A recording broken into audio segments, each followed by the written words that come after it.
Bueno, equipo, vamos a empezar con esta entrevista. En este caso vamos a hablar un poco sobre derecho y otros temas. Así que hoy he traído un invitado y quiero que te presentes. Bueno, en primer lugar, mis agradecimientos. Muchísimas gracias por contar conmigo. Es un placer. Bueno, mi nombre es Aitor Domínguez Uranga. Soy abogado, investigador universitario y doctoral y actualmente también fotógrafo y filmmaker. Yo creo que la fotografía empieza por hobby, no empieza por profesión. Y de hecho a muchos nos toca ese hobby desde que somos muy jóvenes, ¿no? Para mí mi mayor influencia ha sido mi madre en este sector. De niño, pues le encantaba sacarme fotos. Iba con la típica Nikon antigua de carrete y vamos, allá donde íbamos, cualquier viaje, cualquier escapada que hacíamos, le encantaba sacar fotos, ¿no? Entonces, pues bueno, de alguna manera yo también empecé a incluirme dentro de ese sector. La típica cámara compacta, que sin carrete ibas por ahí sacando fotos, no hacía nada, pero miraba por el visor y veía cosas. Bueno, sin más, había que tener mucha imaginación, ¿no? Entonces, pues bueno, lo que empieza como hobby, pues muchas veces, si cabe la posibilidad, puede convertirse en tu profesión o tu actividad profesional, ¿no?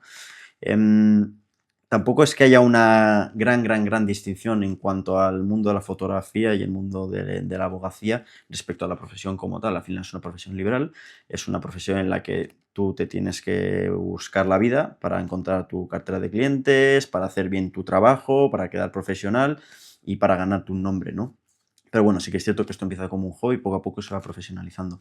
Mis primeros pasos en el mundo de la fotografía, más fotografía que filmmaking, porque sí que es cierto que por aquel entonces el mundo de vídeo estaba más posicionado para el tema de las películas, entrevistas, periodismo en general, ¿no? Con cámaras más especializadas, no veías a gente grabar con una reflex, por ejemplo, ¿vale? Entonces, pues bueno, yo recuerdo perfectamente recibir mi primera cámara, que también fue una Nikon, evidentemente línea descendiente, pues por mi cumpleaños recibí mi primera cámara de fotos y gracias a eso empecé a hacer fotografía tanto en aspecto de paisajismo, puestas de sol, me encantaban las puestas de sol, em, tema de modelismo también, una amiga, un amigo, oye, vamos a hacer este tipo de fotos, a ver qué te parece, y bueno, encantados, ¿no? Por decirlo de alguna manera. Y fue entonces cuando empecé mi etapa académica profesional, es decir, en la universidad, por denominarlo de alguna manera, que ya empecé a ver un poquito los frutos del mundo fotográfico en este sentido, ¿no? Lo típico, compaginar los estudios con un trabajo de noche. Fue discotecas, fiestas de plazas, de pueblos, etcétera. Y la verdad es que me gustaba mucho. Era sufrido, por decirlo de alguna manera, porque claro, trabajas de noche, que básicamente el 80% de los fotógrafos o filmmakers trabajamos muchísimo de noche, y luego era también llegar a casa y ponerte a editar lo que habías sacado, ¿no? Además, antes no existían herramientas como las que tenemos ahora, ¿no? Y si existían, eran bastante más complejas. No existía tampoco YouTube por aquel entonces. Sí que existían, pero bueno, existían los grandes YouTubers y no había un podcast, no había un TikTok, no había alguien que te dijera, oye, tienes que hacer esto y esto y esto para que la foto o el vídeo te salga de la siguiente manera, ¿no? Entonces, claro, al final sí que es cierto que te tenías que buscar mucho la vida, contabas con algún amigo, o contabas con alguien que no solo te ayudaba, sino que incluso te abría alguna puerta. Yo, como he comentado, yo me lo tomaba como un hobby. Eso No es. lo veía como algo profesional, ni mucho menos pensar que alguien se puede ganar la vida de esta manera. Y cuando lo piensas es para las grandes marcas, las grandes compañías, un fotógrafo, un periodista, ¿no? Entonces, pues bueno, una profesión liberal que de repente se convierta de un hobby a algo muchísimo más serio y que realmente veas, me lo tengo que tomar en serio porque ya empiezas a tener clientes, empiezas a conocer gente, empiezan a contar contigo y te empiezan a llamar, pues es tremendamente fructífero. Y eso lo enlacé también con el mundo de la abogacía, ¿no? Que es lo que estábamos comentando un poquito antes. Sí es verdad que la carrera de Derecho es bastante más ardua porque es tremendamente burocrático. Estudias tus 4 años de carrera, que yo soy de la época de grado, 4 años de carrera, más los másteres, la especialización para ser abogado y empezar a trabajar pues, en empresas o en despachos. Pero, repito, no existe una diferencia tan grande. Son profesiones liberales en la que tú te tienes que buscar la vida para hacer bien tu trabajo, tu cartera de clientes y, por ende, hacerte un nombre, efectivamente. Me gusta la descripción que has hecho. Sí que es verdad que nos vas a dar un punto de vista totalmente diferente a lo que nosotros como solo filmmakers podemos tener y creo que esta charla va a ser muy interesante. Te quiero preguntar un poquito también sobre ti, para antes de empezar con todo el tema legal, que ahí Ujú. te vas a poder extender. Quiero preguntarte cuánto tiempo te llevó a ti tomar esa transición desde me está gustando esto, cada vez estoy mejorando más, como decíamos, como estabas explicando antes, a decir me quiero un poco profesionalizar más en esto. ¿Cuánto tiempo más o menos tardaste en ello? A ver, yo siempre he sido un fotógrafo, por denominarme de alguna manera, ¿eh? No tanto en el aspecto de la profesión liberal, sino que siempre lo he llevado más como hobby, ¿vale? Em, a mí se me ha hecho largo. Mm. A mí se me ha hecho largo porque nunca lo vi como una profesión. Y yo creo que ese fue mi primer, no error, por decirlo de alguna manera, sino mi otra perspectiva completamente distinta de este sector, ¿no? Yo empecé con las plazas de pueblo. Con las plazas de pueblo, fotografiando pues un estilo discoteca, con DJ y demás. Pero bueno, para que te hagas una idea, yo ni encuadraba al principio, ¿vale? O sea, esto es una realidad y eso al final parece que no, pero tiene su técnica y todo tiene su proceso y tiene su trabajo. La iluminación, encuadrar, todo tiene su proceso para poder hacer bien un trabajo, ¿de acuerdo? Entonces yo no me lo tomaba tan en serio. Yo era, pues sí, bueno, me saco un dinerillo extra por aquí y tal. Tampoco veo que se me exija mucho, por lo tanto, desde una perspectiva más mental por mi parte, no me autoexigía tanto. Y sí que es cierto que la madurez que yo tenía en aquel momento no es comparable con la que tengo ahora, evidentemente. Yo ahora mismo tengo una mentalidad muchísimo más mercantilista, mucho más empresarial, sé lo que cuesta conseguir las cosas y sé que cuando tú haces algo bien, reitero, el cliente se fija. Y se fija un montón y puedes destacar ya lo hagas bien o lo hagas más rápido. O sea, son dos cuestiones que yo los tengo muy en cuenta y tratar muy bien al cliente, ¿no? Entonces, yo tardé en esa transición. De hecho, no llegué a verlo hasta que empecé a trabajar en serio. Es decir, mi proceso de la universidad, pues sí, yo sí iba a una discoteca a trabajar. Yo, por suerte, en mi casa siempre he estado cubierto, siempre he tenido, como se dice, ¿no? El lomo cubierto, por lo tanto no he tenido ningún tipo de problema en decir, pues si no me sale un trabajillo tampoco pasa Para nada, nada. ¿vale? Esa es mi posición. Hay gente que evidentemente necesita pues, realizar este tipo de actividades porque, pues, ya sea por una necesidad o pues, simplemente porque digo, oye, me quiero comprar esto, tengo un objetivo, necesito trabajar para esto, ¿no? Pero bueno, ya te digo que al final la cuestión fue eso, empezar a trabajar ya en mi sector para darme cuenta lo que cuestan las cosas. Y a partir de ahí ya tener muy en mente que decir, jo, puedo hacer bien las cosas. Es súper importante ese clic en la cabeza de decir, trata de ser un poquito más puntilloso, ¿no? Pero eso me lo enseñó la experiencia y el trabajo. Tarde. Yo, si te lo digo en números, unos 5 o 6 años, desde el conocimiento de la fotografía hasta el inicio del filmmaking, que eso ya es otra historia, porque yo Sí, era fotógrafo, se me hizo muy complicado claro. pasar de la fotografía a la videografía. De hecho, mi propia mentalidad me decía, oye, tú eres fotógrafo, no te dediques a hacer el tema de audiovisual en cuanto a filmmaking o a vídeo se refiere, porque no, porque son nichos completamente Sí, distintos. Pero te paras a pensar, la gente además te enseña a que te tienes que adaptar y tienes que aprender y tienes que hacer cosas nuevas porque el mercado lo demanda eso y es. eso te lo enseña el trabajo también. Sí. Me ha gustado que has tratado un poco el tema de la mentalidad. Quiero hacerte una pregunta que le hago a todos los invitados que traigo. Mm. ¿Crees que la mentalidad es un factor determinante en esta profesión? Sí, desde luego. Desde luego, pero yo, por lo menos yo hablo desde mi perspectiva, hay gente que tendrá otro tipo de perspectivas. Yo tuve una mentalidad muy mercantil, yo tuve una mentalidad muy empresarial, ¿de acuerdo? Ahora mismo a niveles pequeños, evidentemente, porque al final yo para todas las empresas que he trabajado han sido grandes, o igual medianas, pero con una cartera muy sólida de clientes, ¿no? Entonces, claro, la mentalidad es de decir, con esto voy a facturar, con esto voy a hacer dinero, con esto me voy a hacer un nombre. Y parece que no, y a veces cuesta muchísimo, pero de repente te llaman. Y cuando te llaman, oye, Aitor, mira, ¿qué tal? Me ha recomendado tal, ¿qué te parece si hacemos esto?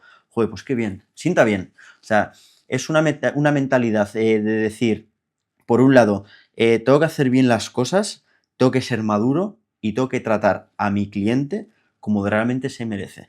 Porque muchas veces nos pensamos, esto es fotografía, esto es videografía, esto es filmmaking, o sea, realmente el cliente no entiende de estas cosas, entonces puedo hacer lo que yo quiera. No, esto no funciona así. Y cuando ya empiezas a trabajar con ciertas marcas o clientes que ves que su actividad es potente, pues ahí te tomas las cosas realmente en serio. La mentalidad es súper importante. Una mentalidad de querer crecer, sobre todo. Sí, Estoy totalmente de sí. acuerdo contigo. Yo también soy de esa mentalidad mercantil. Ujú, Pienso que esto es un negocio y como toda empresa queremos beneficios, ¿no? ujú. Vale, quiero hacerte otra pregunta y es si algo que has estudiado tú en tu carrera lo has volcado a esta profesión más fotográfica. Es decir, ¿has visto que hay algún factor determinante que digas, ostras, esto es muy importante que en la abogacía pues se lleva a cabo y que en la fotografía dices, ostras, pues este punto se podría incluir porque es algo vital?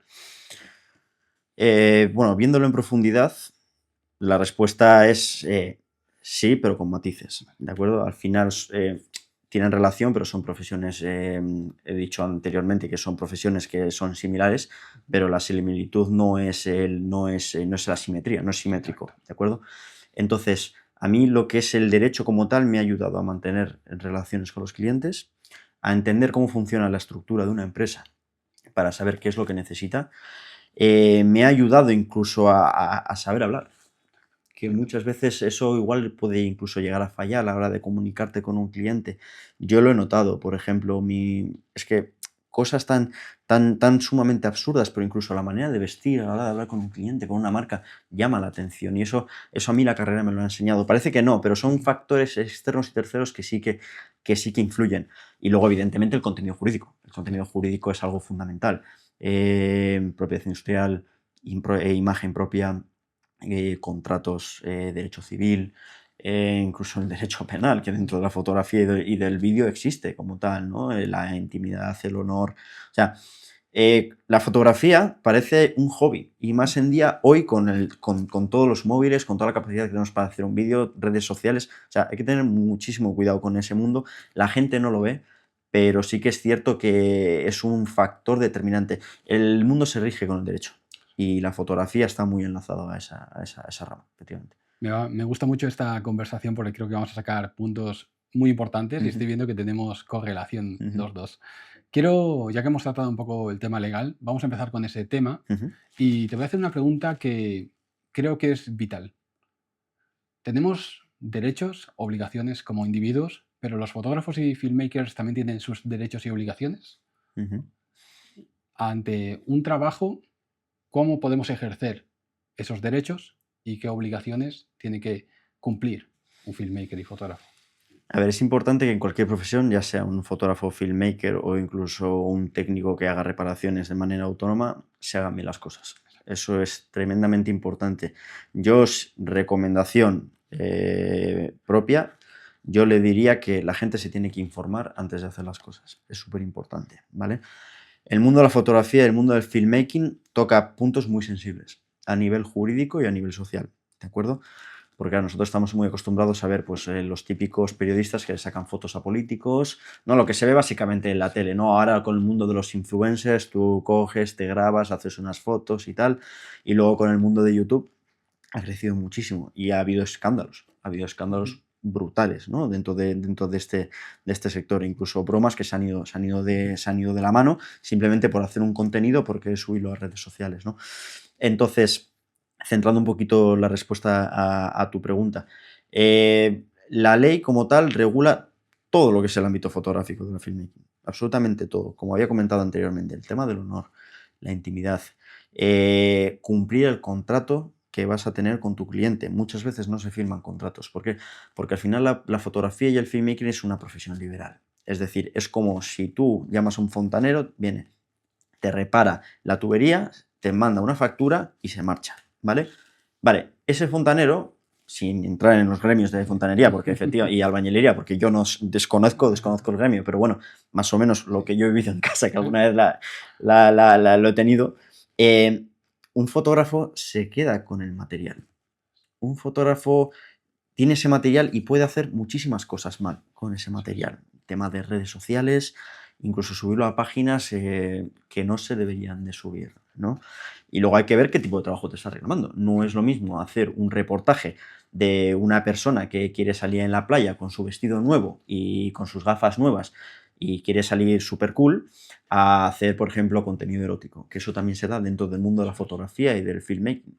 Claro, entonces ahí es cuando dices, vale, ¿qué tengo que tener en cuenta cuando yo voy a realizar este tipo de servicios? ¿Vale? Claro, es dependiendo un poquito lo que se pide. Yo recomiendo siempre un contrato, especialmente cuando es con un particular. No es lo mismo con una empresa, porque al final una empresa es más seria, te va a pedir algo muy concreto, en cambio el particular lo que va a pedirte es una recomendación. ¿Qué es lo que tengo que hacer? ¿Qué hacemos? Quiero hacer unas fotos así, así. Tú tienes que tener la experiencia para poder recomendárselo. Hay gente que igual no la tiene todavía, pues hoy en día es que tienes todo a tu mano para poder mirar, a ver qué es lo que necesitas. Tienes YouTube, tienes un montón de páginas que te van a decir incluso cómo posar, qué es lo que tienes que hacer, Eso es, qué ISO tienes que meter, qué iluminación, qué contraste, todo. O sea, es eso que es. hoy en día está todo en Internet. Y la inteligencia artificial también hoy en día ayuda muchísimo en ese sentido, ¿no? Pero sí que es cierto que la ley ampara tanto al fotógrafo para bien como para mal. Ma- Tiene que también amparar al particular, tiene que amparar también a la empresa. Por lo tanto, sí, efectivamente existe una correlación entre ambas profesiones. Cualquier profesión está amparada bajo el derecho, efectivamente. Vale, quiero tratar un tema contigo y vamos a ir por partes. Por ejemplo, te voy a ir poniendo ejemplos y quiero que expliques un poco en el ámbito legal cómo se recoge. Por ejemplo, todos hemos empezado a hacer fotografías en la calle. ¿Es legal hacer fotografías en la calle como tal, a total libertad? Aquí hay que abrir un melón. Porque la Constitución como tal, la Constitución española, que es la que regimos actualmente en este país, habla mucho acerca de la intimidad, el honor de las personas y la propia imagen, ¿vale? Artículo 18.1, si no me equivoco. Claro, puedo hacer una foto en la calle. Si yo me acerco a una persona y le hago una fotografía, si me dice que ok, ok, le he podido hacer esa foto, ¿vale? Si esa persona me ha dicho ok y luego subo esa foto a las redes sociales, igual no le gusta. Porque claro, yo puedo hacer una fotografía porque luego voy a pintar un cuadro en casa. Entonces quería tener un retrato de una persona para luego pintarlo en casa. No voy a comercializar con ella, la voy a tener como una colección más. Vale, ¿qué pasa cuando ya empezamos a exhibir esa fotografía de cara al público? Y hoy en día hay que tener muchísimo cuidado con ese tema porque el impacto social es tan, tan, tan, tan brutal, sobre todo dependiendo cuántos seguidores puedas llegar a tener y los hashtags que ponga, ya sabes, al final esto tiene un algoritmo, la fotografía va a 1000 sitios, ¿no?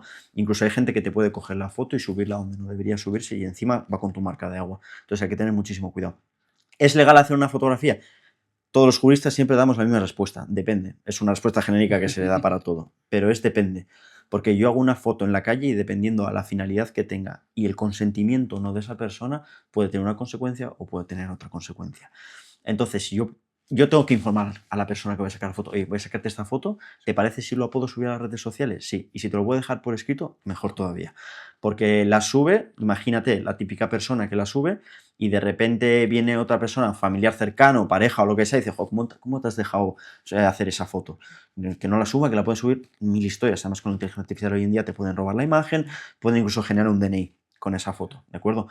Entonces, claro, para empezar, ¿cómo contacta contigo esa persona? Igual lo tiene complicado, porque tú esa foto la puedes subir en una red social en la que tienes muchísimos seguidores, te envía un mensaje y no lo lees nunca, o no tiene la capacidad para poder contactar contigo. Y lo que te puedes encontrar de repente es una denuncia en casa, porque no te ha quitado esa fotografía. Tiene un proceso, ¿de Eso acuerdo? es. Esto tiene un proceso porque al final no es, me has puesto una foto, te denuncio, no, primero, oye, avisa, mira, has subido esta foto, no quiero que la cuelgues. Pero la gente no tiene ese conocimiento, la gente muchas veces va directamente a iniciar un procedimiento legal que no es fácil, porque hay que pensárselo, pero claro, cuando tu intimidad se ve vulnerada de alguna manera, existe un intrusismo a tu intimidad o a tu honor, pues claro, porque no es lo mismo sacar una foto que estoy sonriendo con unas gafitas a que de repente te saca una foto sonándote los mocos mientras se te cae la chaqueta al suelo, que eso podría rozar no el excentrismo, sino también pues la humillación, ¿no? Es que depende de cada persona. O incluso sacarte una foto y estás con la persona que no deberías estar justo en ese momento, Claro. ¿no? Sí que es cierto que existen unas figuras como son las públicas y políticas, en las que la ley las regula de distinta manera, pero tú, enlazando la pregunta principal, que era la tuya, oye, yo saco una foto de una persona en concreto y encima no tengo consentimiento, pues puede tener consecuencias jurídicas, efectivamente. Quiero hilar esto porque esa pregunta me surge a raíz de los premios, por ejemplo, los que son los concursos, etcétera. Imagínate que yo he hecho una fotografía, un vídeo, lo que sea, en la calle, no tengo ningún tipo de consentimiento y pasan personas. Si yo gano un premio en un concurso, ¿tengo que acreditar de que tengo el derecho de esas imágenes? ¿O podría tener algún tipo de problema legal? ¿Un premio te refieres a que eres tú el fotografiado o eres tú quien realiza la Yo soy fotografía? el que ha hecho la fotografía Sí. presentado eso en un concurso público o lo que sea, Ujú, y se ha premiado con una difusión. Es decir, ujú, esa imagen, vamos a decir así, que los concursos lo que hacen es te cogen parte del derecho a que ellos puedan promocionar ujú, esa imagen. Es decir, si yo no tengo los derechos de las personas que aparecen en esa foto, ujú. ¿cómo lo va a tener? Es un tema muy complicado de contestar. Es una pregunta que viene bastante grande por la situación que se puede dar, Vale, ¿de acuerdo? Porque igual simplemente le molesta el hecho de salir o le has pillado haciendo algo que no debería o yo que sé, al menor que le han cogido fumando, por vale. ejemplo. No sé, esto ha pasado mucho en el mundo de las discotecas, ¿no? Alguien que igual aparecía fumando que no debería haberse visto o alguien que estaba con otra persona que no tenía que haber estado en ese momento. O sea, claro, al final, si vulnera tu intimidad y tu honor, esa persona puede iniciar una acción para que quiten esa fotografía. Entonces, lo ¿Vale? mejor sería tener muy en cuenta qué es lo que estamos haciendo y siempre pedir el consentimiento de esas personas a las cuales vamos a fotografiar o salen en nuestros trabajos, ¿verdad? Sí, pero ahora te lanzo yo a ti una pregunta. ¿Cómo lo haces en un festival? En las que tienes 5.000 personas y haces una foto genérica. Entiendo, con mi desconocimiento al menos, que una persona que está en un festival, al aceptar que está dentro de un recinto, ya acepta esas condiciones. Eso te lo cogería con pinzas. Eso te lo cogería con pinzas porque realmente eh, un contrato o un documento no puede ir en contra de la ley. Y mucho menos en contra de un artículo constitucional. Ah, ¿De acuerdo? Entonces, sí que es cierto, y yo lo he hecho para locales, lo he hecho para discotecas, en avisos, carteles de que se ponen en la puerta, oye, aquí va a haber un fotógrafo que efectivamente va a realizar fotos y van a tener una finalidad comercial, eso es es. decir, redes sociales, publicidad, etcétera. No te exime. Claro. Es que realmente no te exime. Sí que es verdad que se podría considerar como atenuante Ujú, el hecho de decir, oye, yo estoy en mi local, pero claro, un local abierto al público. claro. Es un local abierto al público, entonces realmente no te exime. Yo si soy un fotógrafo, puedo tirarme al suelo y sacar una foto por debajo de la falda, por ejemplo, porque Claro. yo soy un fotógrafo y tengo la potestad de poder moverme libremente y realizar mi actividad. No te Claro. exime. Ahí atentas, Entonces, sí, disculpa. ahí atentas ante el honor y la intimidad de esa persona, ¿no? Hombre, pero clarísimamente, incluso ya el código penal entraría, Sí. vamos, a saco en ese sentido. Pero sí que es cierto que, o sea, el papel no lo soporta todo, no lo aguanta todo. Una pregunta que me está surgiendo ahora, que hemos dicho, por ejemplo, si estamos en un local, cuando contratamos algún tipo de servicios de vigilancia, nos obligan, yo porque he tenido también, a tener un cartelito fuera de en este lugar se está siendo grabado. Ujú. Diríamos que es equivalente ese aviso con el que nosotros tenemos que dar. No tiene la misma correlación, porque al final tú piensas que una cámara está puesta ahí ad hoc. Una cámara está puesta, es decir, me explico, una cámara está puesta ahí para vigilar el local, por seguridad, para el público. Esa cámara está puesta ahí por si pasa algo, una pelea, un incendio, en el peor de los casos un atentado, que ya se han dado pues, en salas, no solo aquí en España, sino pues, en el resto del mundo, ¿no? Bataplan, etcétera. Bataclan, correcto, o sea, ya son asuntos arduos y con los que hay que coger el tema con pinzas, ¿no? Pero al final está pensado para la protección del cliente y de por medio hay una ley muy importante que es la ley de protección de datos, ¿vale? Vale, Es decir, yo no puedo utilizar las imágenes de la cámara para lo que yo quiera. Por ejemplo, el jefe de un bar, un local, puede poner una cámara encima de una caja registradora ujú, para saber quién le está cogiendo dinero. Esa cámara se ha puesto ahí ad hoc, es decir, expresamente para que se pueda proteger el negocio. ¿Por qué es importante poner un cartel? Sobre todo para los trabajadores del propio local, no solo para la clientela, ¿de acuerdo? Porque hay que avisar. mm, Hay que avisar que efectivamente está siendo grabado con fines de seguridad, ¿de acuerdo? No tiene la misma, o sea, tiene una relación porque al final son grabaciones, pero la finalidad no es la misma una que otra. Tú no sí. comercializas con las grabaciones de seguridad. Pero luego sí que es verdad que se filtra muchas veces.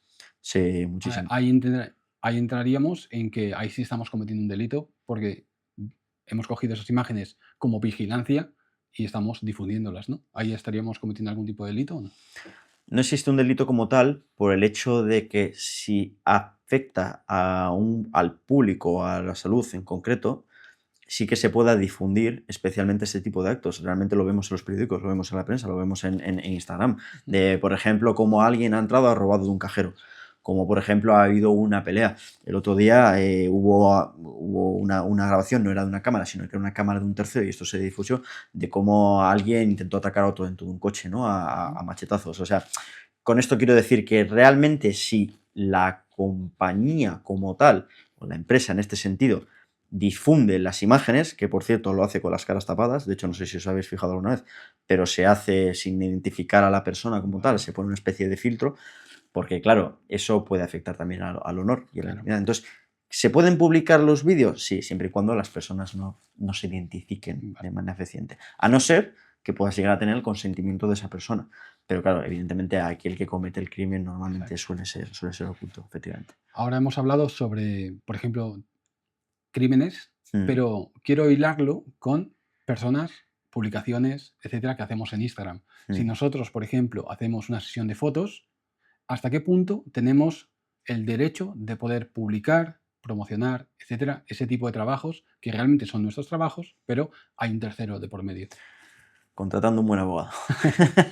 Dejaremos tu nombre Sí, abajo y también el número de estupendo. teléfono. No, yo lo que recomiendo aquí siempre es que haya un contrato de por medio. Un contrato. Quiero hacerte un inciso. ¿Qué tipo de contrato? ¿Un contrato mercantil, de servicios, de derechos? Es Sí. decir, ¿qué recoges en ese contrato?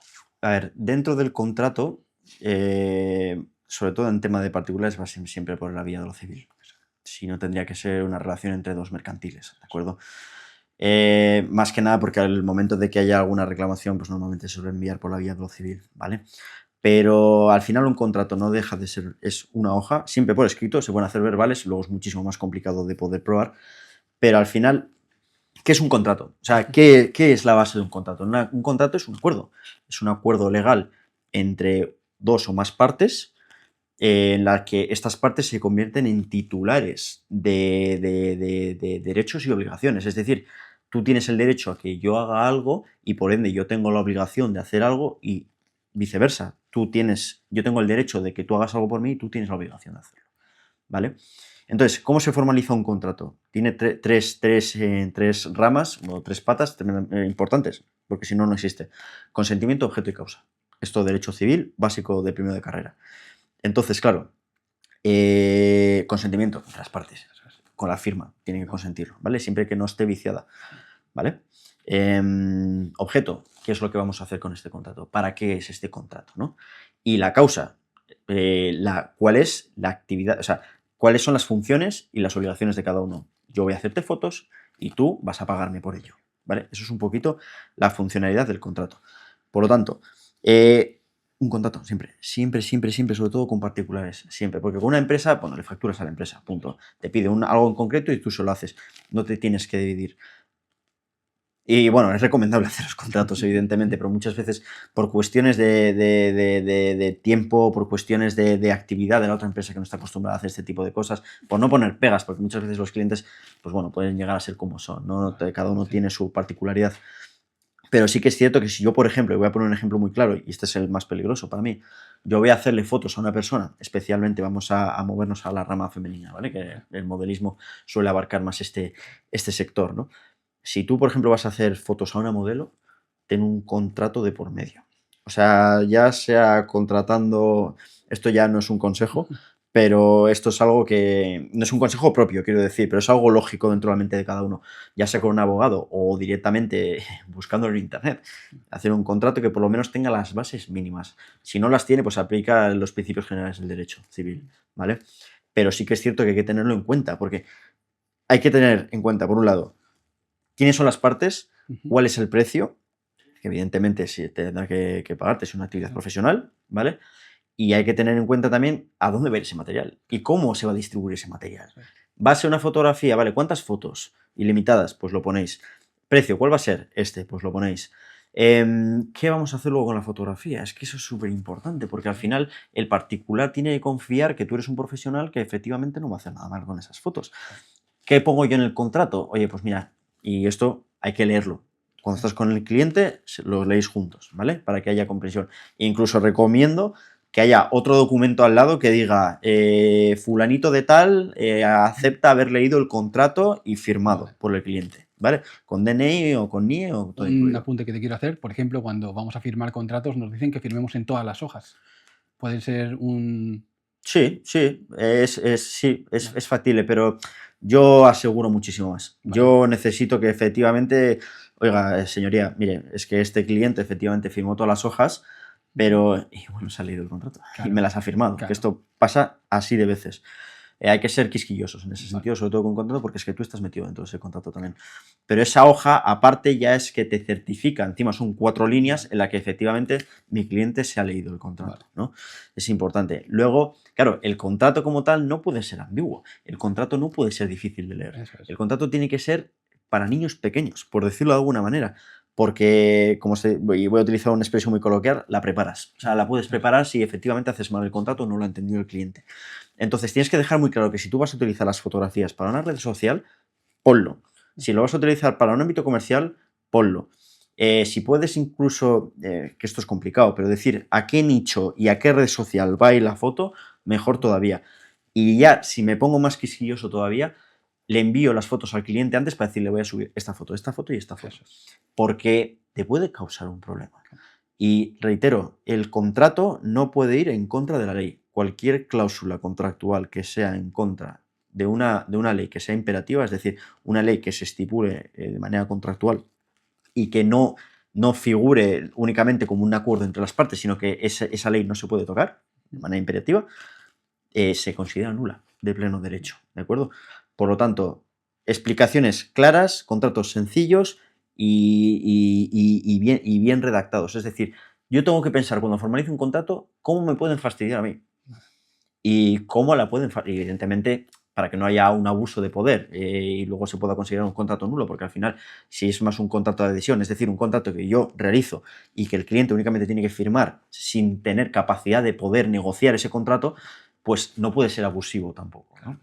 Entonces, hay que tenerse a los principios generales del derecho y sobre todo aquí hay un equilibrio entre las partes, porque claro, si yo digo, no, yo solo voy a firmar esto porque dice que las fotos solo las puedo usar yo te voy a dar solo la mitad, yo voy a utilizar para redes, voy a sacar dinero contigo, estás generando una indefensión también a la Claro. otra parte, ¿no? Es un poquito eso. Tiene que haber un consenso entre las partes, entonces, ¿verdad? El consentimiento, el primer Vale. principio del contrato, consentimiento, Ujú. objeto y causa, consentimiento. Vale, me ha surgido una pregunta y es, ¿hasta qué punto tiene una validez un contrato firmado entre dos particulares donde no hay ningún tipo de testigos?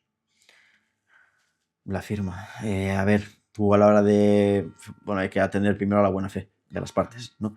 Tú cuando constituyes o formalizas un contrato, eh, se puede discutir, ¿no? Es que esa firma no es mía.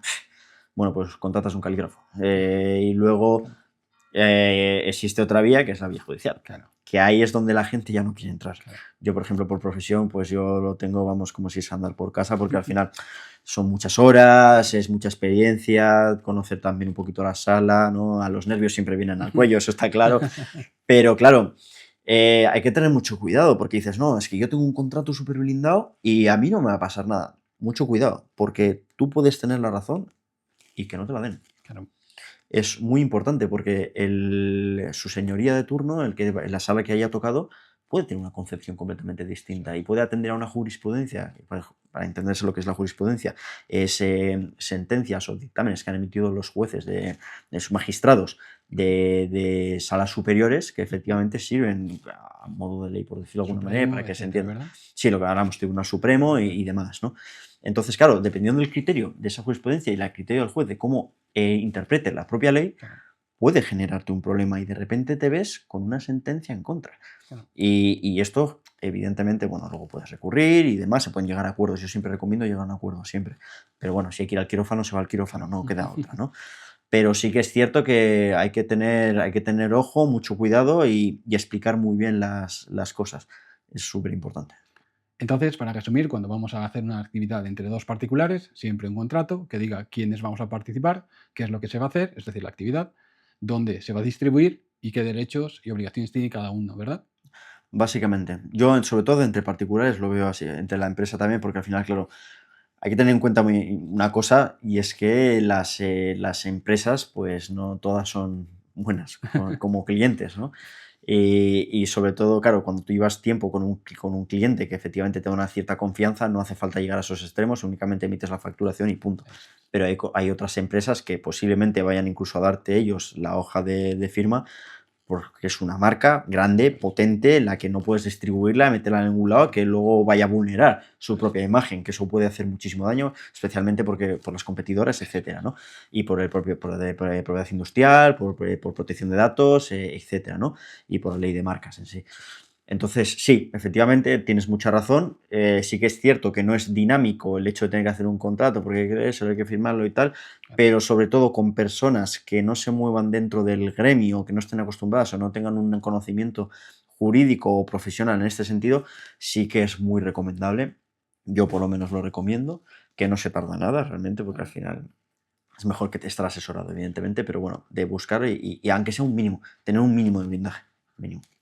Quiero enlazar esto que hemos hablado ahora con esta pregunta que te quiero hacer ahora y es, ¿hasta qué punto, entendiendo que nuestro sector es un sector en el cual cobramos cantidades bajas o, bueno, voy a poner cifras, 500, 1000, 2000 euros, crees que es viable, si tenemos algún tipo de problema con un cliente, llegar pues, al trámite jurídico? Claro, entendiendo, perdona que te corte, que tenemos unas costas. Vale. Existen vías, ¿de acuerdo? Hay que tener en cuenta un par de conceptos previos, que esto ya es más derecho procesal, ¿de acuerdo? Si el precio o la reclamación no supera los 2.000 euros, no existen costas, ¿de acuerdo? Porque al fin y al cabo se entiende que a partir de los 2.000 euros es cuando es necesario abogado y procurador. Entonces, si tú presentas una reclamación, en este caso sea una demanda verbal o un monitorio, no existe una costa como tal, es decir, no va a tener gastos, lo puede hacer cualquiera. Vale. Evidentemente, una cosa es hacerlo y otra cosa es que luego el juez te coja por las orejas, ¿no? Eso ya es otro mundo completamente distinto y es bastante desagradable, ¿eh? Porque al fin y al cabo tú estás frente a una figura o una autoridad pública de renombre, como puede llegar a ser un magistrado o una magistrada, en la que se les tiene mucho respeto, y más los profesionales en este sector, ¿no? Pero bueno, existen vías que no son costosas como tal para poder reclamar una factura, ¿vale? Tenemos la vía monitoria, que es la que se utiliza para reclamar deuda. Y eso es simplemente emitir un escrito que se envía por el juzgado, se notifica a la otra parte y se le reclama. Sería un aviso como tal. No, es una reclamación judicial. Vale. O sea, ya es oficial. Vamos a posicionarnos. Vale. Para poder iniciar una reclamación, que es como lo he hecho yo en el despacho, lo primer lugar que se suele hacer es enviar un correo electrónico. Los abogados tendemos a la mediación, tendemos a la solución amistosa, a la prejudicial, ¿de acuerdo? A la preprocesal. ¿Por qué? Porque vamos a acabar muchísimo antes, vamos a estar todos muchos más tranquilos y no nos vamos a pegar dentro de un juzgado. Vale. Además que un procedimiento judicial puede durarte... Perdona que te corte, sería como llegar a una sala y decir, pues yo quiero esto y llegar a un acuerdo, ¿verdad? No es ni tan siquiera necesario. Vale. Tú contratas a un abogado y el abogado se pone en contacto con ese cliente. Vale. Ese cliente buscará un abogado si quiere. Yo recomiendo que cuando un compañero, un colega de profesión te contacta, lo primero que hagas es buscar un abogado y no le digas nada, ¿no? Porque se pueden cruzar emails, porque de repente dices algo que no debías haber dicho, lo pueden utilizar en tu contra, etcétera, ¿no? Tenemos un código deontológico, evidentemente, pero hay que tener muchísimo cuidado, ¿vale? Porque al final lo que está escrito muchas veces luego se puede tergiversar, ¿de acuerdo? Entonces, eso en primer lugar, escribo mail, hola, mira, mi cliente ha tenido esta situación contigo, tiene una deuda pendiente, ha tratado de reclamarte de manera amistosa y bueno, nosotros también queremos llegar a una solución de manera amistosa y queremos que pagues. Es que quiero que pagues, ¿sabes? O sea, estos 500 euros que yo te estoy facturando, necesito que me los pagues, ¿vale? Porque yo me dedico a esto, yo vivo de esto y no quiero estar un año para reclamar una deuda de 500 euros, ¿no? Que si luego ya es más, ya las cosas cambian, ¿no? Pero bueno, vía amistosa, correo electrónico. Cuando ya empieza a torcerse un poquito el asunto, ya es cuando empieza a entrar el mundo del burofax, ¿vale? Un burofax es una carta certificada que se emite desde una compañía de mensajería, ¿vale?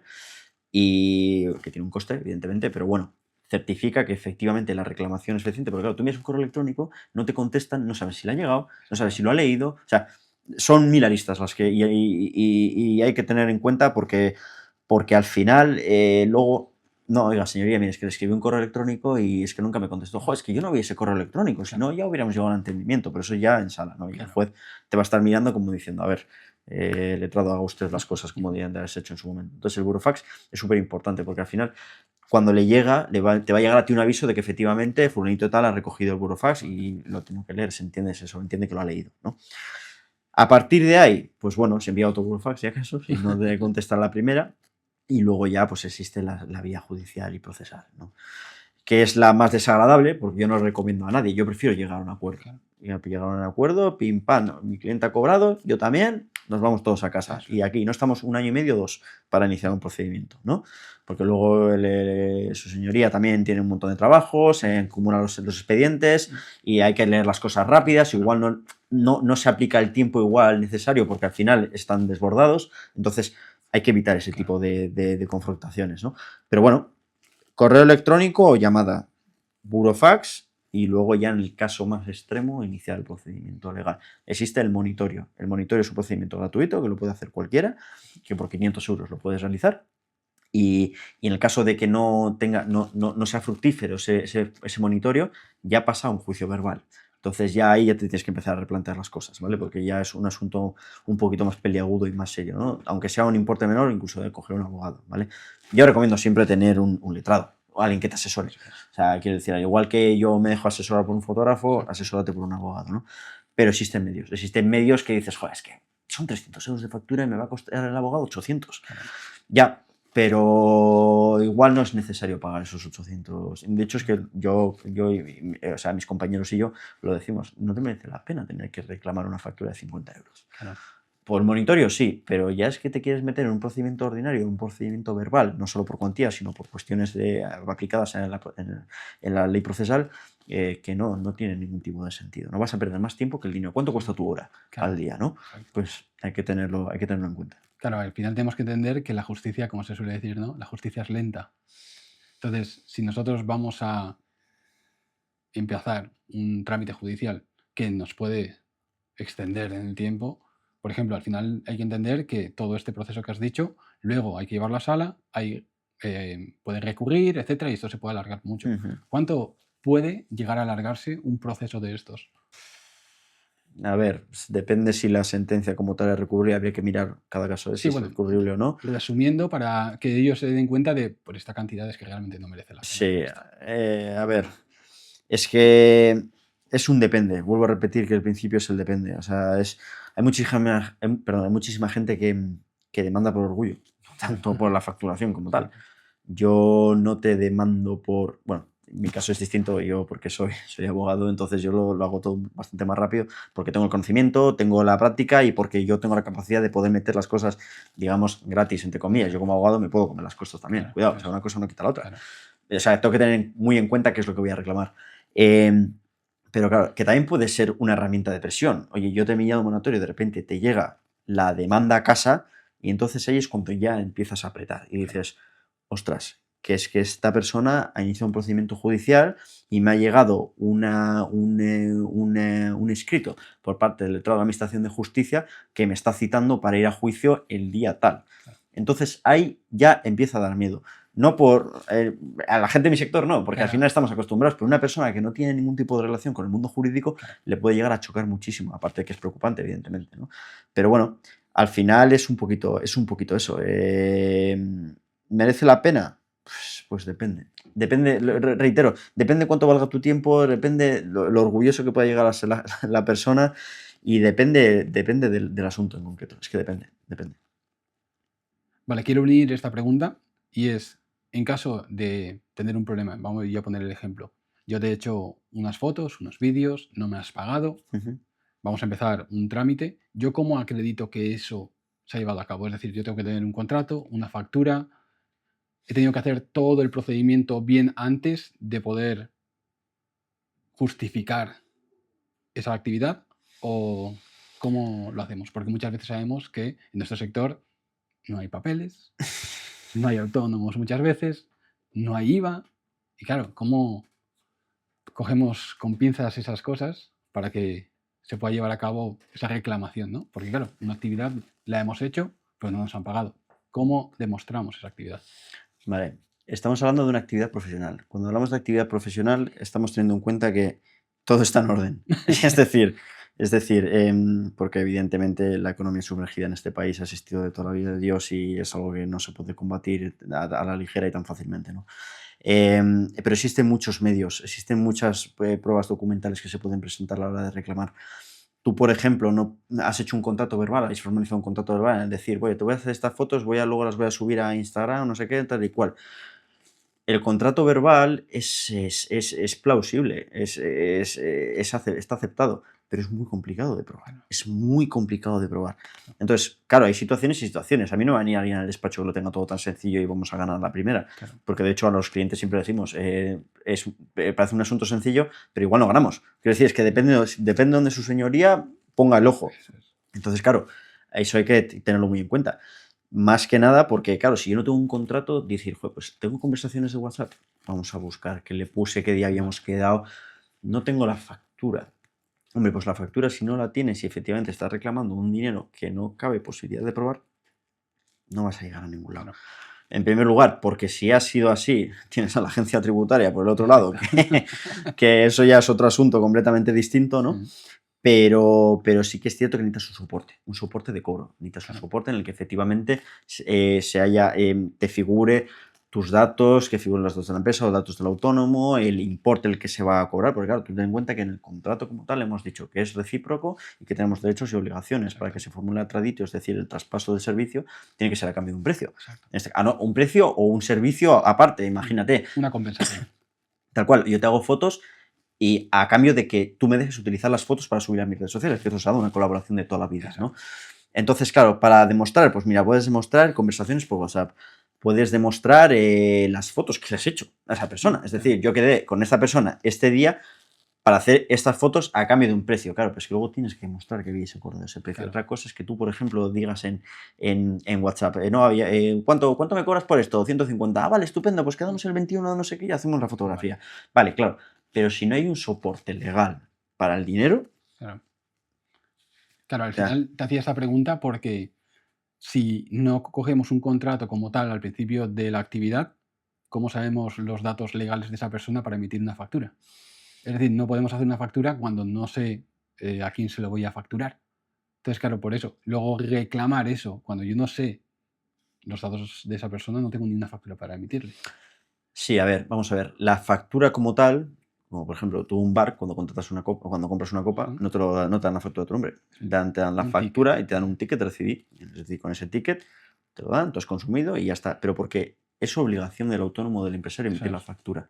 ¿De acuerdo? Hay gente que la coge y la tira. Pero bueno, en la factura te aparece el nombre, te Sí, aparece el DNI o NIF, eso o es. sea, el CIF, te aparecen una serie de Sí, datos datos. para que te pueda identificar en caso de que el servicio no haya sido el correcto. Exacto. Imagínate que por lo que sea tú vas a un restaurante, comes y te intoxicas, ¿no? Pues por Vale, lo menos para tener eso es. que demostrar que efectivamente comiste, pues tienes la factura.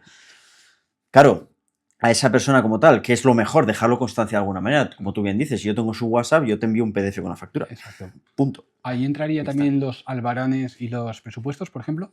Claro, va a haber un presupuesto al final. Un presupuesto sirve, digamos, para probar que efectivamente existió una relación contractual previa, pero un presupuesto no es una factura. Exacto. Un presupuesto es un acuerdo, una prefactura para decir, mira, por este servicio te sale esto. Pero si tú estás haciendo las fotos y de repente ves que tienes que meterle 8 horas en vez de 5, que las que tenías contratadas, la factura final igual cambia el precio al presupuesto que tenías Claro. inicialmente. Y esto pasa mucho en los gremios. Sí. Tú empiezas a hacer la Ujú. reforma de casa y de repente ves que, joder, has iniciado la cocina, pero de repente falta el material de no sé qué, porque falta la masa, porque no sé. Eran 1000 y de repente son 2500, Claro. ¿vale?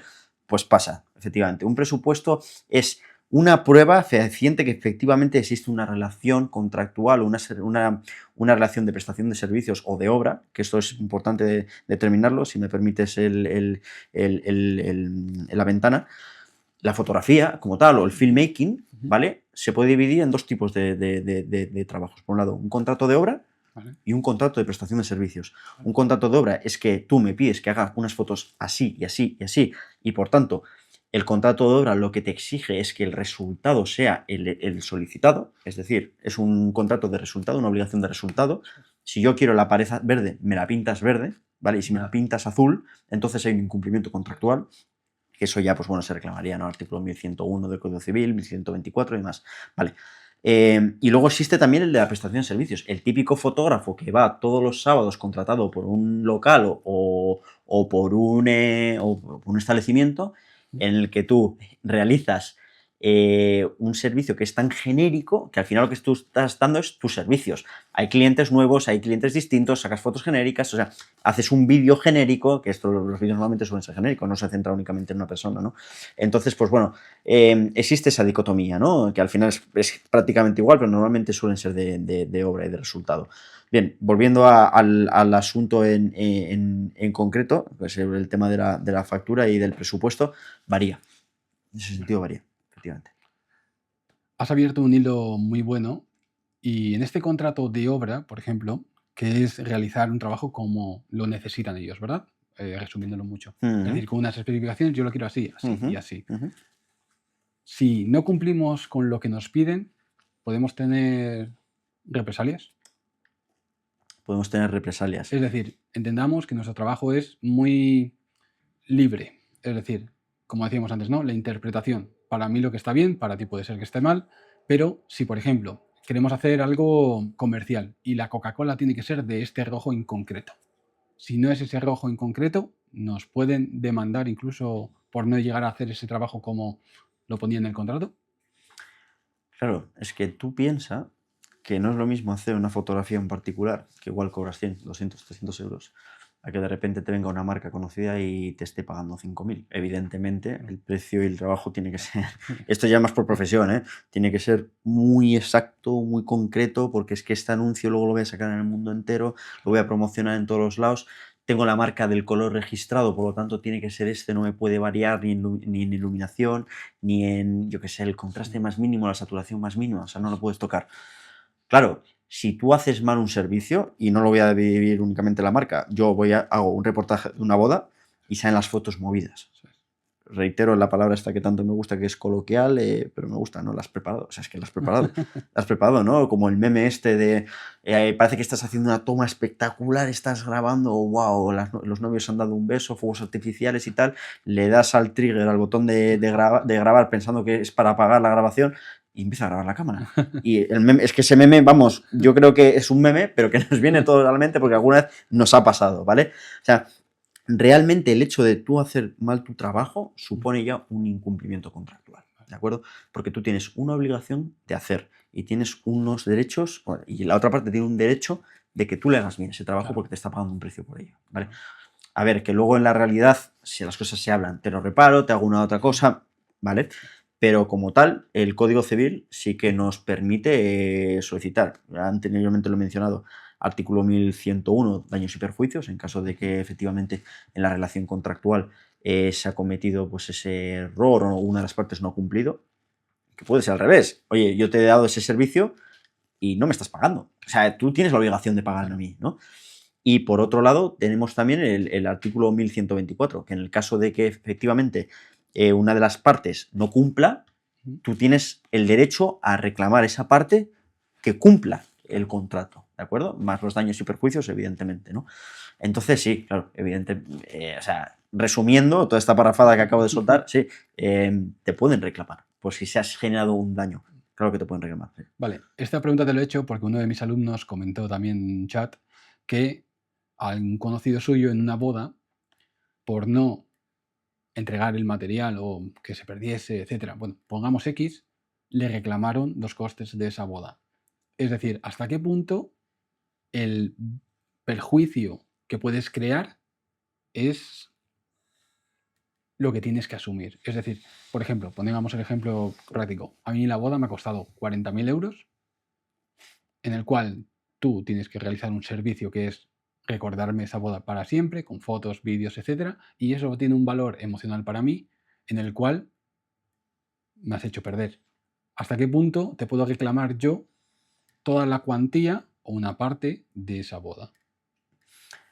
Yo si fuera el abogado te reclamo todo. Yo lo tengo muy claro. O sea, vienes a mi boda y se estropea, que puede ser por fuerza mayor o por un caso fortuito de que no lo haya hecho a propósito, lo que haya podido pasar, ¿de acuerdo? Pero es un día muy especial. Es un día muy especial y te he contratado específicamente para eso. No tienes que hacer otra cosa, ¿vale? Lo típico de que pensaba que había pasado los archivos y formateó la tarjeta. O sea, yo creo que eso puede ser lo peor que le puede pasar a un filmmaker, un fotógrafo, porque es que has perdido todo el contenido de un día entero de trabajo, ¿no? Y Claro. eso puede ser horroroso, ¿no? Siempre copias de seguridad. Es súper importante hacer una copia de seguridad. Vale, existe, efectivamente, lo has denominado de una manera muy clara y sencilla de entender. Por un lado están los daños patrimoniales y por otro lado los daños morales, ¿vale? Entonces, claro, el patrimonial, pues sí, evidentemente, los 5.000 euros que te he pagado como fotógrafo, filmmaker, no te los voy a pagar. Eso es. De hecho, tengo incluso el derecho a poder reclamarte los daños y perjuicios, pero ya no iría tanto por el ámbito patrimonial, porque yo no te he adelantado el dinero en ningún momento, o igual lo he hecho, pero tengo el derecho a poder reclamártelo, ¿vale? Y sobre todo los daños morales. Oye, es que era mi boda, tú tenías que haber realizado este trabajo, no lo has hecho. Volvemos al principio de contrato de obra y con un resultado. Yo necesito este resultado, si no, no vamos a ningún lado, ¿no? Entonces, claro que existe la posibilidad de poder reclamar eh, un mal trabajo, lo que es la mala praxis. La lex artis Vale. no se ha cumplido como debía haberse cumplido y por ende te pueden reclamar. ¿Qué es lo que tiene que tener un autónomo en este caso? Pues un seguro de responsabilidad civil, Vale. que eso es algo fundamental. Un seguro que tampoco tiene que ser, no tiene que ser 1.000.000 de euros, ni Eso mucho es. menos, pero bueno, un seguro de responsabilidad civil que te vaya a cubrir lo que tú consideres que te tiene que cubrir en caso de que no haya que la actividad se haga de manera incorrecta. Los abogados tenemos la nuestra. Vale, vamos a empezar con otra rama y en este caso queremos hablar un poquito también sobre esta nueva tendencia que hay ahora, que es la inteligencia artificial. Ujú. Quiero que nos cuentes a nivel legal la inteligencia artificial, qué riesgos tiene y qué beneficios. A ver, la inteligencia artificial es un mundo que está empezando a entrar ahora. Es un mundo desconocido, es como un océano. Es algo que sabemos muy poquito acerca de ella y que está entrando poco a poco dentro de nuestro sector, no únicamente en el mundo de la fotografía, también en la abogacía, en otros publicidad, marketing. Está arrasando con todo y en algún momento también llegará a implementarse muchísimo más dentro de unos añitos, ¿no? Pero bueno, la competencia, las empresas ya están empezando a apretar en ese sentido, ¿no? Hay casos muy famosos, por ejemplo, como el de Scarlett Johansson, ¿no? Que le robaron la propia imagen, pusieron una camiseta que no, una publicidad que no era, o sea, una propaganda que no era la adecuada, y están empezando a utilizar, sobre todo dentro del mundo de los hackers, del hacks, los piratas, empiezan a robar también la imagen de la propia persona, ¿no? Hay un caso muy sonoro como las mujeres estas que donaron dinero a Brad Pitt porque apareció un Eso es, vídeo de él y que tuvieron que hacerle una transferencia porque le faltaba dinero. La deepfake, ¿no? eso es. Clonan tu voz, clonan la imagen, clonan tu manera de ser. Entonces, claro, da miedo. O sea, en primer lugar, eso da miedo y necesita una regulación cuanto antes. El reglamento de inteligencia artificial por parte de la Unión Europea ha establecido unas pautas, pero sí que es cierto que de momento no tenemos nada. Es que realmente no hay nada. Realmente muy, muy, muy poquito para un mundo tan oscuro, porque la inteligencia artificial ayuda, pero realmente puede ser un mundo muy, muy oscuro, porque no la entendemos. Yo, por lo menos desde mi parte, por mucho que la estudie, no se llega a comprender del todo no cuál es la finalidad de la inteligencia artificial, sino hasta dónde puede llegar, ¿no?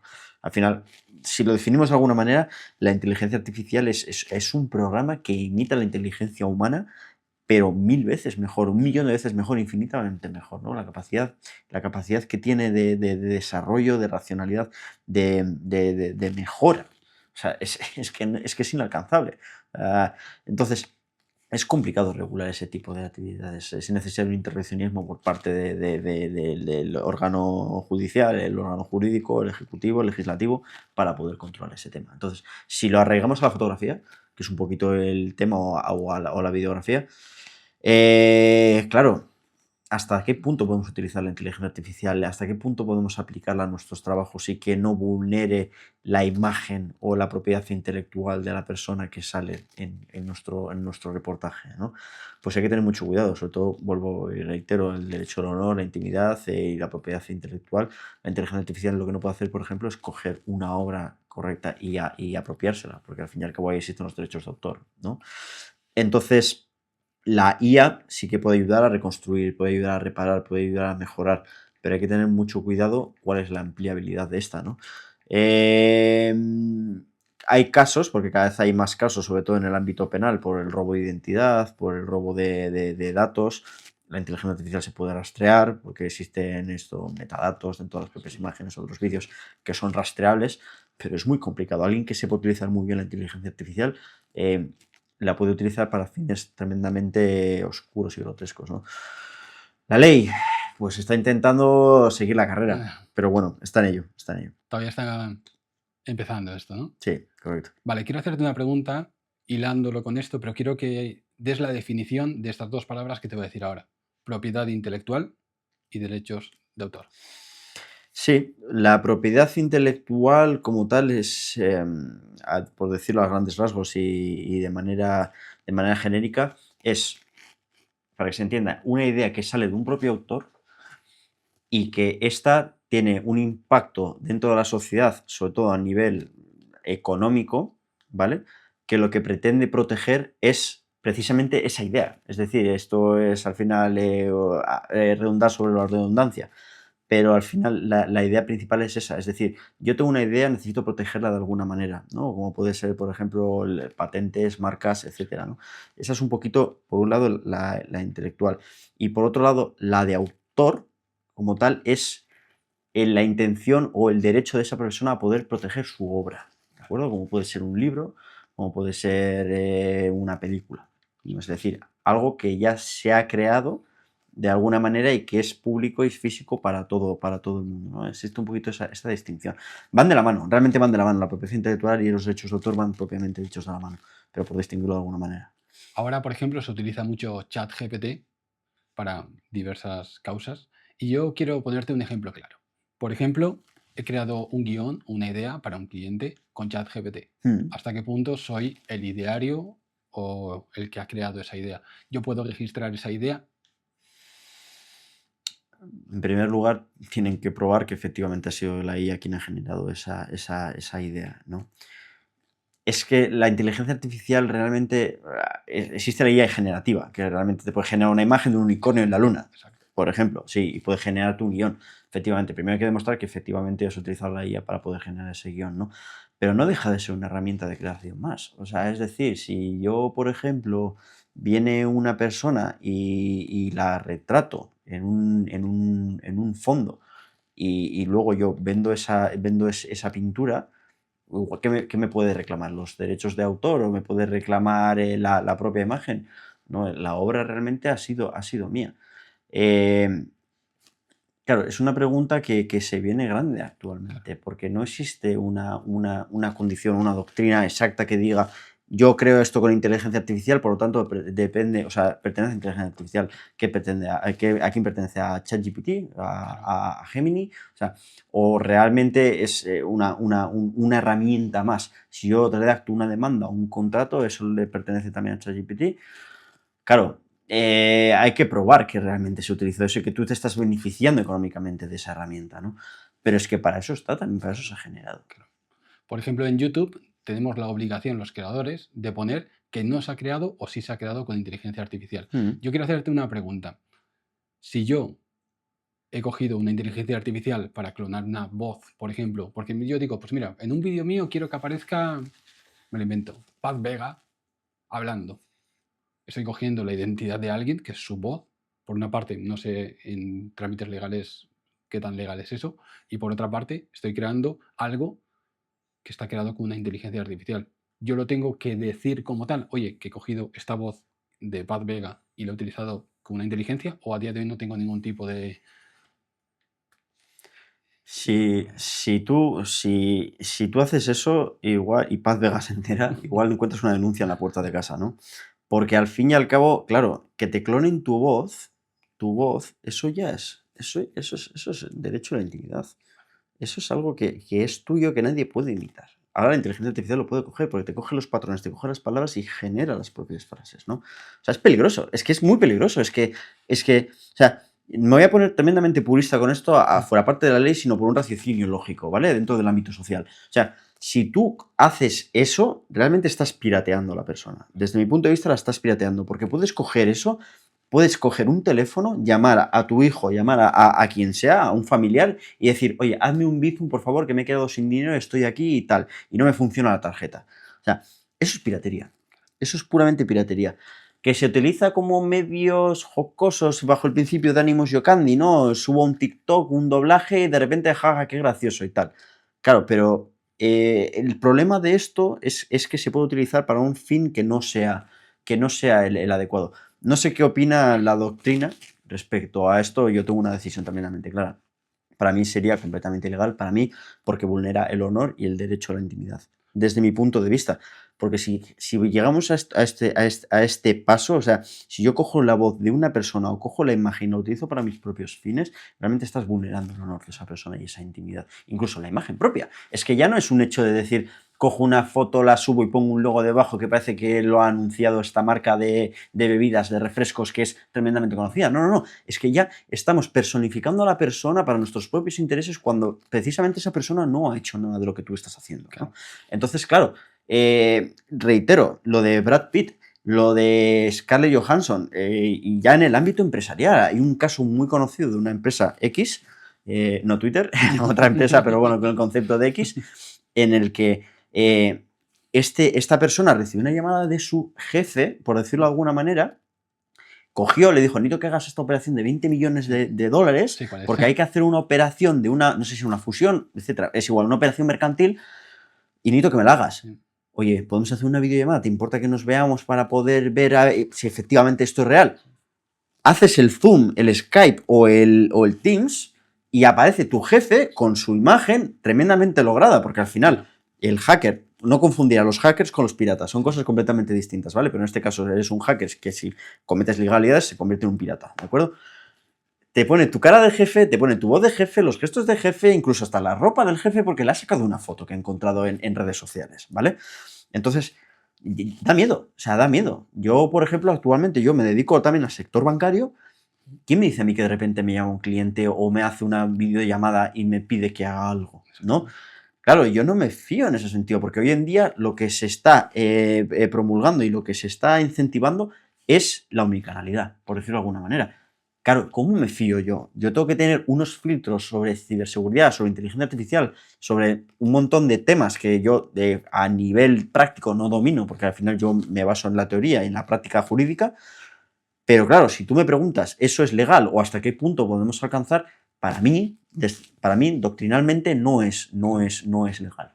Vale. Pero claro, depende de la finalidad a lo que se use, y si hay consentimiento de la otra parte. Por Claro. ejemplo, podríamos coger a un famoso y si nosotros somos la marca Nike, me lo invento, por ejemplo, por poner un ejemplo muy claro. Digo, ¿para qué voy a estar pagando yo derechos o a modelos cuando puedo coger una foto que ya he subido a Instagram, ponerle mi logo y decir que está utilizando mi ropa? Sí. Ahí estaríamos hablando de piratería. Ahí te vas a encontrar con una demanda por apropiación. Sí, hombre, vamos, eso desde luego. Hombre, si eres muy pequeñito igual ni se da cuenta. Claro. Pero ahí te vas a encontrar con una demanda como un piano de grande. Porque al final eso es apropiación indebida de la propia imagen de la persona. No es tanto el honor, sino de la propia imagen. Claro. O sea, estamos hablando de la propia imagen. Tú te estás aprovechando de mi imagen Exacto. y de figura pública para lucrarte. Y encima, si lo haces mal, incluso me estás perjudicando a mí. Yo no lo haría. Yo no tengo muy claro que no lo haría. Yo, por ejemplo, he sido embajador de marcas, bueno, multinacionales como Oppo, por ejemplo, y en los contratos ponía que nuestra imagen estaba vinculada a la de la marca y que esos perjuicios que puede llegar a tener, los igual lo podíamos llegar a pagar o, bueno, podíamos ser sancionados por ellos hasta ese punto. Quiero hacerte una pregunta. Nosotros, como filmmakers, como creadores, como artistas, podemos coger referencias. Imagínate que yo he visto un comercial de Adidas, por ejemplo, y digo, lo quiero replicar.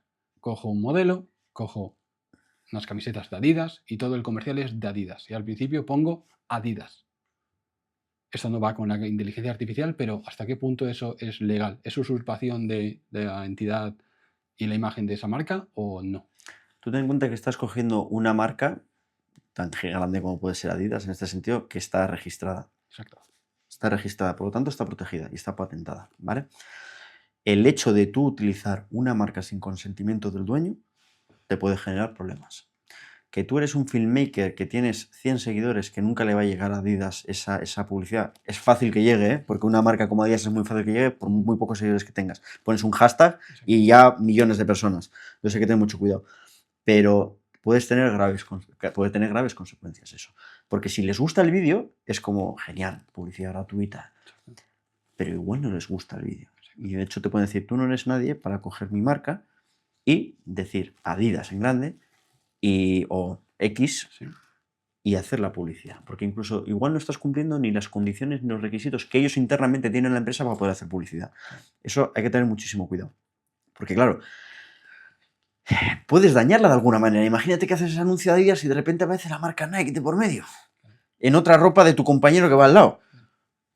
Ahí chocas. ¿Cómo Adidas puede estar haciendo publicidad de dos marcas, sobre todo que son competidoras? Que es un absurdo a donde lo llevo, pero puede pasar porque estoy seguro que ha pasado. Entonces, claro, primero lo que siempre hay que hacer es pedir permiso. Otra cosa es que yo haga un vídeo súper bonito, motivacional, de levántate a las 5 de la mañana todos los días y ponte a hacer burpees, ¿no? Pues claro, lo puedo hacer y no pongo Adidas en grande, pero llevo ropa de Adidas puesto, por tal, ¿no? Porque esto pasa. Es como si estoy con mi ordenador o estoy con mi cámara y pone Sony de fondo, o Sigma y demás. Y casualidad, mira, es que tengo una Sony y tengo una Sigma. ¿Son competidores o bueno, de hecho incluso tendrán convenio, ¿no? Porque al final una sirve para la otra. Pero a lo que voy es depende de la finalidad del vídeo y cómo esté contextualizado el vídeo, vas a tener una consecuencia o vas a tener otra. Pero si tú haces algo como lo que me has dicho, voy a coger una marca, encima voy a poner un logotipo así de grande nada más empezar, confundes al consumidor. Claro. Confundes al consumidor porque se piensa que ese anuncio es oficial, cuando no lo es. Claro. Cuando no lo es. Y con eso hay que tener mucho cuidado.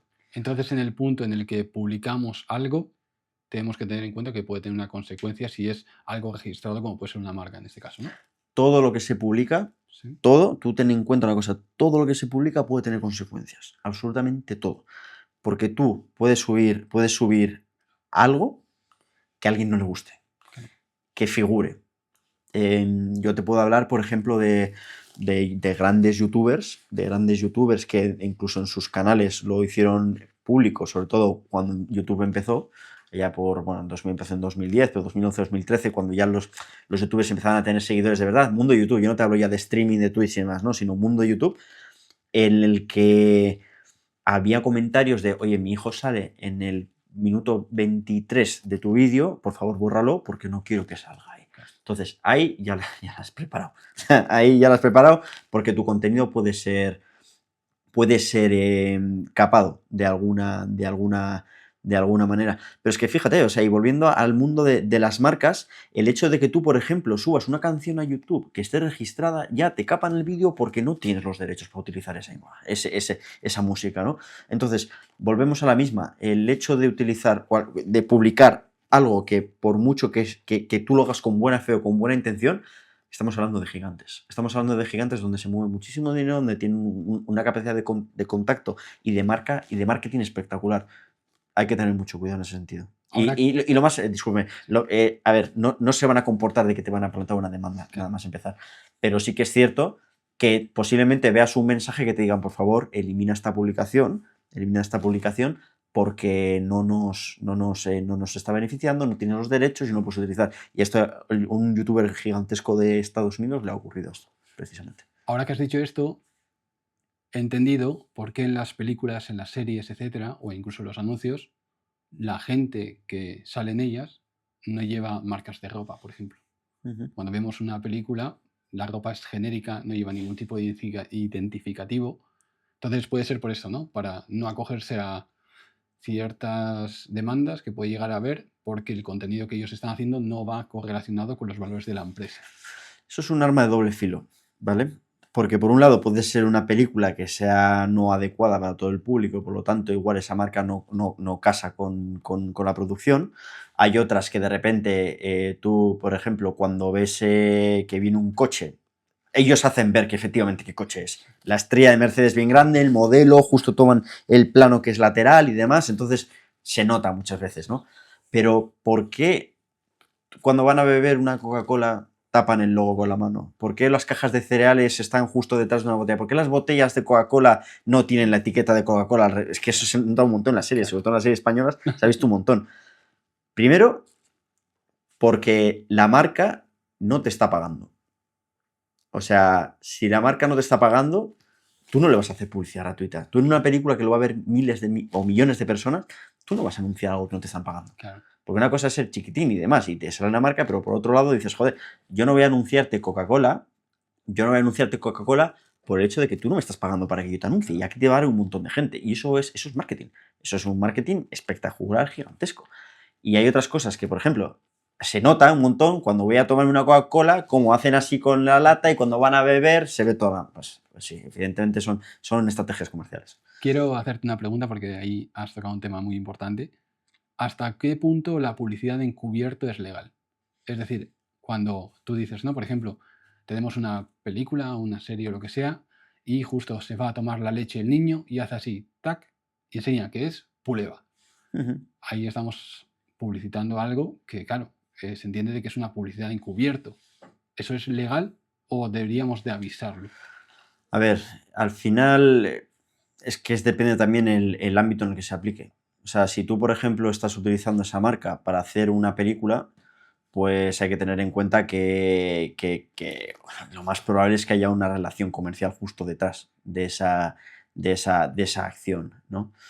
Es raro que se vayan a mezclar las distintas marcas, es raro. De hecho, dependiendo de la crítica que pueda llegar a tener una película, puede incluso perjudicar a la marca. Si tú, por Claro. ejemplo, sacas una película que no es taquillera, que no ha ido nadie a verla y que de repente lo han ido cuatro gatos a verla y ven que ha salido esta marca que patrocinaba y ha sido un auténtico desastre, pues esta marca justo ha patrocinado una película que no era buena. Pues, bueno, vale.